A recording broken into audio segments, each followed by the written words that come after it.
I am Paige Radke, Associate at Landaas Company. I'm here today to talk to you about a lesser watched but very important measure of asset correlation. Now, correlation is a term that many of you may have heard before, whether in our offices, in a math class, or even on the news. But what you may not know is the importance of asset correlation in investments as a risk control measure. Now, the standard definition of correlation is the measurement of the relationship between two or more assets based on their price movements. So if assets have high correlation, they're going to move in lockstep with one another. One goes up, the other goes up, one goes down, the other goes down. This relationship is typically expressed as a number between -1 and +1, where the closer you are to 0, the more likely you are to have no relationship whatsoever. Now, if that number gets closer to -1, assets are said to have a high negative correlation. So one goes up, the other one goes down. Take, for example, an airline stock and an oil stock, particularly when the price of oil is decreasing. So if you're looking at that airline stock, the price of oil is one of their inputs. It's one of their costs. So if they're selling flights for the same amount of money, their revenue is staying the same, but the costs are going down, you're going to see an increase in earnings. And if you see an increase in earnings, you'd expect to see an increase in the stock price as well. Now, on the flip side, if you look at that oil company, they're the ones that are actually selling the oil. So as the price of oil decreases, their revenues are going down, but their costs are staying the same. So you're going to see a decrease in their earnings. So here, the airline stock goes up, the oil stock goes down. That's negative correlation. Now, if that correlation measurement is closer to a +1, the two assets have a high positive correlation. So this is where you're going to see them move in the same direction. One goes up, the other one goes up with it. A great example of this, which we actually saw play out at the start of 2018, is the relationship between the FANG stocks. So Facebook, Amazon, Netflix, Google, and really all other media tech-based companies. So at the start of 2018, we saw Facebook get hit with some data privacy issues. They were selling our data, they didn't have our permission, and because of that, Facebook stock went down. Now, that was something that was unique to Facebook. They were the ones that were selling our data. Yet, at the same time, we saw that permeate across to all the other FANG stocks. So they went down with it. That's because even though it was something unique to Facebook, the implications, particularly of higher regulation, would also impact those other companies as well. So if something happened, one goes down, the other ones go down with it.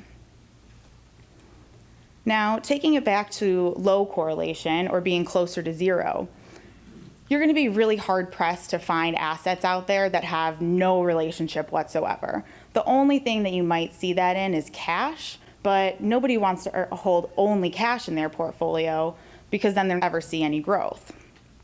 So that brings us to our next chart. This one here is called the correlation matrix. So as I said, you're going to be hard-pressed to find assets that have 0 correlation, but what you can do is actually look at different asset classes with different correlation levels. So what this one shows is the correlation relationship between different asset classes over the past 10 years. So first I want to draw your attention to that first column under there for US large cap stocks.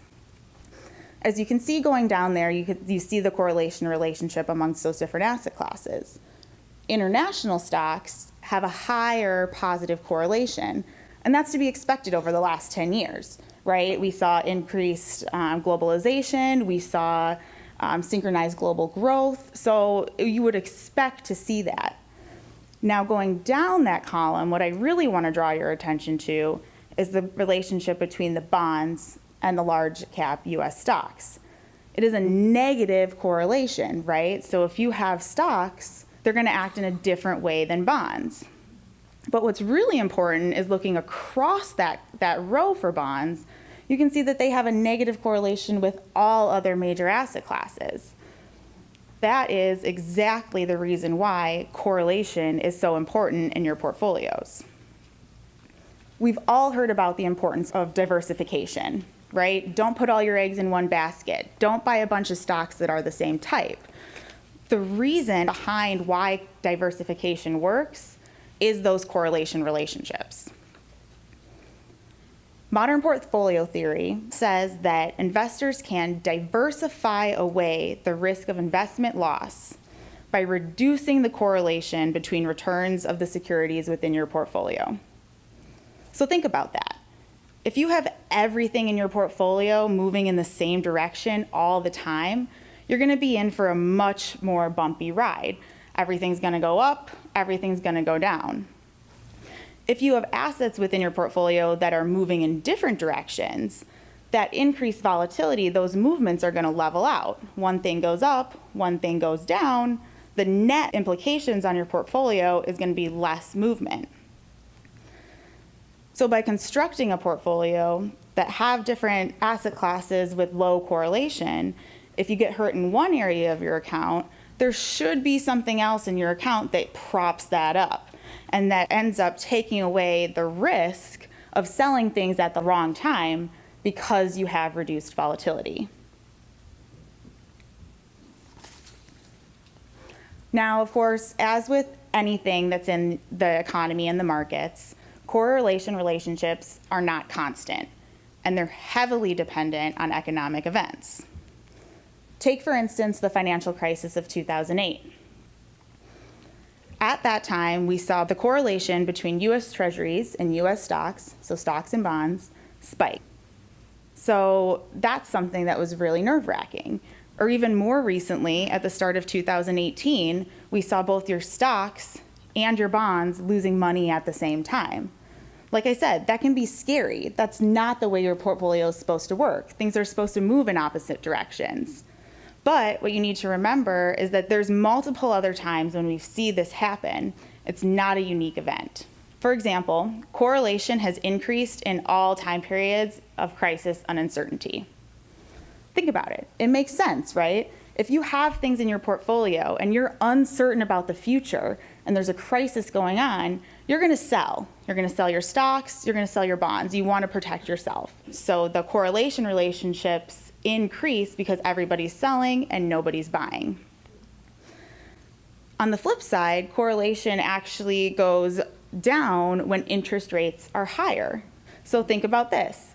If you have a stock that's paying you 7% and you have a bond that's paying you 5%, you're going to be more willing to look at those two as substitutes for one another.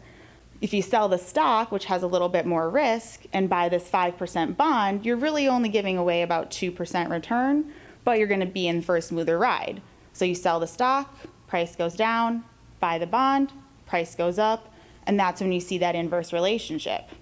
Whereas if you have a stock that's paying you 7% and the bond's only going to pay you 2%, you're much less likely to look at those two as substitutes and be switching from one to the other. But just because we go through periods of time where the data doesn't support the theory does not mean that in the long run the theory isn't still valid. Remember, the goal here is risk reduction. You need to have assets in your portfolio that react in different ways at different times. And I'm not just talking about stocks and bonds. That's what I focused on here, but we have to look at it from stocks, bonds, US, international, developed markets, emerging markets, growth, value, even holdings within your portfolio that might react in different ways and have different objectives. Those are all ways that you can diversify by lowering your correlation. So in the long run, the upside, that's going to take care of itself. Your portfolio will go up in the long run. But what you need to do, and what we're here to help you do, is make sure that your portfolio is controlled on the downside. And a really smart way to do that is by monitoring correlation amongst your asset classes. Thank you very much.